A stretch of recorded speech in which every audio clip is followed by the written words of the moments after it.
So this is the Bose S1 Pro Plus, and this is a speaker that's better left for the professionals that plan on using the speaker with a microphone or some type of instrument or with a mixer on a regular basis. Maybe you've got a gig or something. But if you're a casual user looking for a solid box speaker, then I feel you're going to be way better off with either the JBL Partybox 320 or the Sony XV800. And even if you're a pro, you might be better off with one of these over the Bose. Nonetheless, let's see how the Bose S1 Pro Plus stacks up to both the JBL Partybox 320 and the Sony XV800. Regarding pricing, this is one of the key reasons why I'm making these videos on the Bose S1 Pro Plus. This speaker has a retail price of $700, which is a lot. Now, this speaker gets super loud for its size, and you'll see in a minute, but the speaker is better left for the pros, whereas the JBL Partybox 320 has a retail price of $600, and the Sony XV800 has a retail price of $650, but they both like to go on sale for around $450 on a regular basis. Regardless, both the JBL and the Sony are going to give you a much better bang for your buck than the Bose. Nonetheless, if you want to pick any of these speakers up, they'll be linked down below, or you can always press on the YouTube shopping button. And if you want to further support the channel, then you can always pick up some merch. So first, there's the design. The Bose is actually impressively small for how loud it gets. It has a built-in carrying handle and it weighs in at 14.5 pounds. However, the speaker isn't super durable and it's not water resistant because all of its ports are easily exposed. Whereas with these other two speakers, yes, they're larger and heavier, but they're still relatively easy to take on the go with you, and they're both water resistant because their ports are sealed off. Plus, these other two speakers have the added benefits of built-in light features. However, JBL's light feature is a lot more dynamic than Sony's light feature, but nonetheless, both the JBL and Sony bring an extra dynamic that the Bose just doesn't have. Now, when it comes to power, all of these speakers have a built-in battery. However, the built-in battery on the Bose is rated at 11 hours, whereas the JBL has an advertised battery life of 18 hours. But this advertised battery life of 18 hours is with the speaker playing at 50% volume, which is already a decent listening volume for when you're with friends, but that's with the light feature turned off and with the bass boost feature turned off as well. But real-world use with this speaker playing at 70% volume with the light feature turned on and with the bass boost set to deep is going to be good for around 7 hours of playback time. But then there's the Sony XV800, which has an advertised battery life of 25 hours. But this advertised battery life of 25 hours is with this speaker playing at 30% volume, which is a decent listening volume, and that's with the mega bass feature turned on, which is good, but that's with the light feature turned off. But real-world use with this speaker also playing at 70% volume, which I feel is a reasonable volume to use this speaker at while you're with friends. With the mega bass feature turned on and with the light feature turned on, it's going to be good for a solid 10 hours of playback time. And Sony claims that if you were to use this speaker at max volume, it's going to be good for 3.5 hours of playback time. But when it comes to charging these speakers, both the JBL and the Sony charge via a double-barrel AC cable, which I personally really like because I feel that these cables are much easier to plug in and they're super common and they're much easier to replace. Whereas with the Bose, it charges via a 3-prong AC cable and it also has a ground. So I feel that this cable is less common than the cables that come included with these other two speakers. But the main feature that really makes the JBL special here is that you can swap out its battery, which is great for two things. Either you can get multiple batteries and keep the party going if you're somewhere where you can't plug in, or if you get to the point where your battery can no longer hold a charge, then you can just replace the battery instead of having to replace your whole speaker. And this is just great for overall longevity of your investment. But then there are the ports on these speakers. With all of these speakers, you can easily plug into microphones if you want for karaoke, and both the JBL and Sony, you can plug in a guitar if you want. However, with the Bose, you can plug in 2 guitars if you want, but more importantly, it has 2 XLR inputs, so you can properly plug in a mixer if you want. Now, with both the JBL and the Sony, you can also use them with a mixer if you want, but you're going to have to play around with your connection settings, or you're going to have to play around with the Bluetooth, but, you know, it's not as easy as just having a proper XLR input like you do with the Bose. Now, with both the Bose and the JBL, you can adjust the sound of your mic directly from the speaker itself. You can adjust the bass and treble, and you can also add an echo if you want to hide just how off-key you are. But with the Sony, Sony, you can't adjust the bass or the treble on the speaker. However, you can add an echo to hide just how bad you are. Nonetheless, both the JBL and the Sony are going to be great options if you want something to do karaoke with your friends, if you have friends, or with your family. Whereas with the Bose, it's going to lean more towards a pro that wants to properly connect a mixer to their speaker. Now, don't get me wrong, both the JBL and the Sony can be used with mixers, but you're going to have to get very creative with your connection setup. Now, with all of these speakers, they can be used with a wired connection if you want. But with the JBL, it also has an audio out jack, so you can daisy chain it up to any other speaker with just an audio cable, and you can get your two speakers to play in sync. Now, the Bose also has a line out, so you can connect it to another Bose S1 Pro Plus if you want, but that is gonna require an XLR cable. And then there's the Sony, which has an optical port, so if you want, you can always hook up the speaker to your TV and use it as a soundbar, which could be very useful for game day if your TV already doesn't have a soundbar. But finally, all of these speakers have a Bluetooth, and latency is not an issue for any of these speakers, so you can use them to watch videos with on your phone. But wait, if you want to further support the channel, then check out our affiliate partner, Cook Unity. Now, Cook Unity is a delivery meal service that delivers fresh gourmet cooked meals to your door from your local chefs. And Cook Unity is very flexible. You can choose how many meals you want per week, and you can easily skip a week if you need to. And from Cook Unity's site, you can choose from a whole lot of different meals, and you can easily categorize them from either your preferred taste, proteins, or if you follow a specific diet. And here are some of my favorite meals that I've tried so far. I'm a big fan of the steak tan pequeña. It's hearty and spicy. The smoky chorizo fettuccine is very comforting but still macro-friendly. And the Greek herbed meatballs with pearl couscous is a solid post-workout meal. So even if you're super busy, Cook Unity makes it super easy for you to still have gourmet meals at home, all while being a whole lot cheaper than ordering out or going to some fast food joint. So click on our Cook Unity link down below and save 30% on your first order. But with all that out of the way, let's talk about sound. Regarding speaker setup, the Bose has a single front-and woofer with exhaust ports that shoot out the front, and it has a total of 3 drivers which are stacked on top of the woofer, and this speaker gets very loud for its size. But just because it gets loud, it doesn't mean that it sounds good. But then there's the Partybox 320, which has a dual front-and woofers with an exhaust port that shoots out the back, and it has dual front-and tweeters. And then there's the Sony XV800, which has a dual front-and woofers, but its exhaust port shoots out the front, and it has a total of 5 tweeters, 3 that shoot out the front and 2 that shoot out the back. Now, when the speaker is standing upright, it'll use these 2 top tweeters and the 2 on the back, and when it's on its side, it'll use these 2 tweeters and the ones on the back as well. And with the Sony, you're going to get a much more balanced and neutral bass, whereas with the JBL, you're going to get a lot more punch in your bass, and you can amplify your bass by placing it up against a wall. But now we're going to go ahead and jump into the sound test. Now, all of these speakers are playing at their 75% volume while running off of their internal batteries.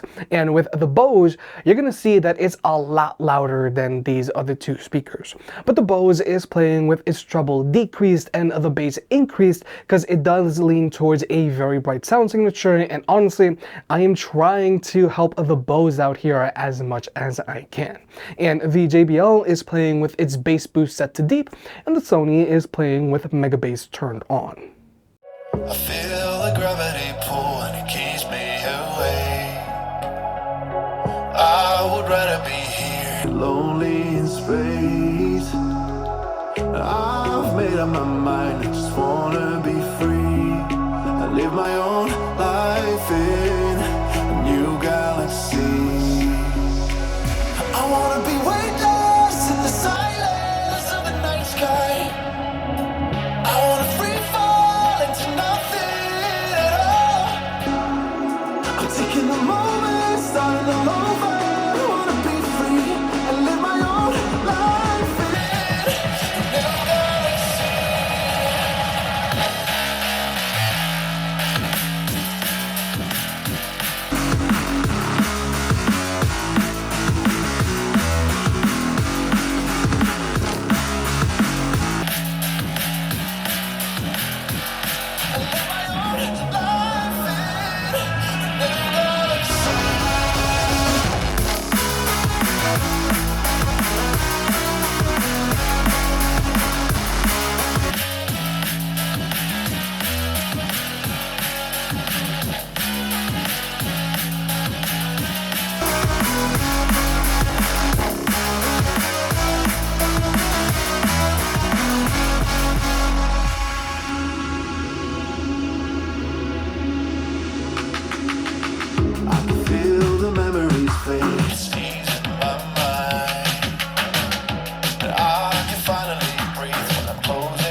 So like you the scene, the Bose gets super loud, but just because it gets loud, it doesn't mean that it sounds good when it's playing music.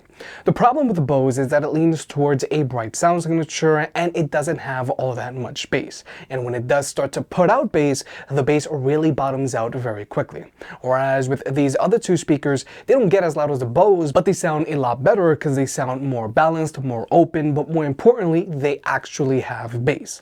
And when it comes to max volume performance, with both the JBL and the Sony, if you use them while they're plugged in, you are going to get a performance boost out of them. They're going to get louder and they're going to have more physicality in their bass. Now, at max volume, the Bose does manage to sound louder than both the 320 and the XV800, but that's because it's just blaring out a bunch of highs, making it sound like it is just screeching. Whereas both the 320 and the XV800, they actually sound good because they both actually have bass that you can hear and feel. And overall, both the JBL and the Sony are going to be able to handle, let's say, a 30-person party and actually sound good. Because Bose says that the Bose S1 Pro Plus is good for like a 50% crowd, but it's not actually going to sound good unless you're using one of those external subwoofers. But finally, there's pairing. Now, with the Bose, you can always pair it up with one of Bose's external subwoofers so that you can get a lot more bass going.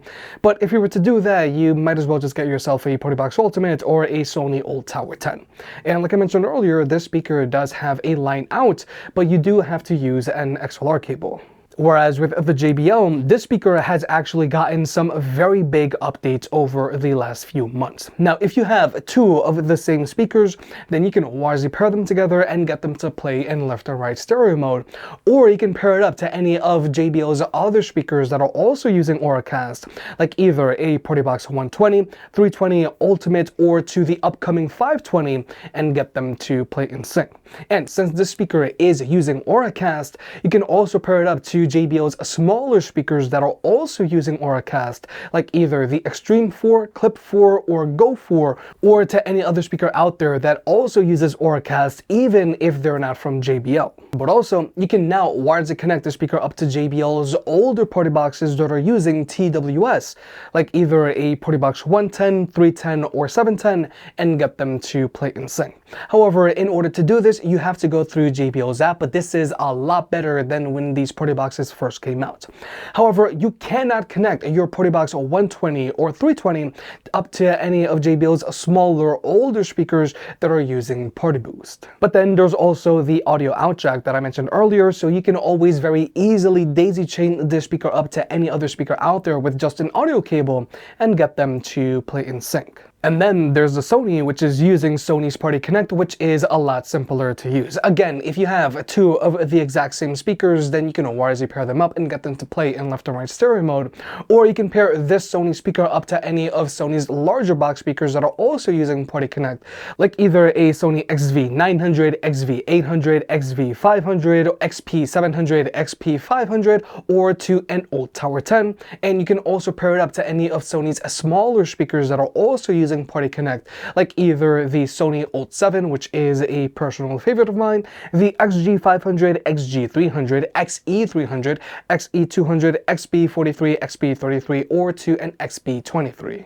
And overall, I do feel that Sony's Party Connect is faster and easier to use than Auracast on JBL speakers, because sometimes they do take forever to pair up, skipping might happen, or echoes might form. But more importantly, both of Sony's and JBL speakers allow you to easily grow your collection of speakers. But with all that being said, if you're thinking about getting the Bose S1 Pro Plus and you're a casual user, I highly recommend that you look at something else. Yes, this speaker gets very loud for its size, but sound quality wise, it doesn't sound good. And you should only consider the Bose if you plan on using it with a microphone or other instruments 100% of the time. But even still, both the JBL Partybox 320 and the Sony XV800 can easily be used with two mics or a guitar, and they're gonna work just fine. They just don't have those proper XLR inputs. But they get plenty loud, they sound a lot more balanced, and they have a lot more bass. Plus, they have their built-in light features, and they can easily be paired with other speakers out there. But the JBL Partybox 320 does have some big features over the Sony, like a better looking light feature, more punch in the bass, a removable battery, and it also has that audio out jack as well.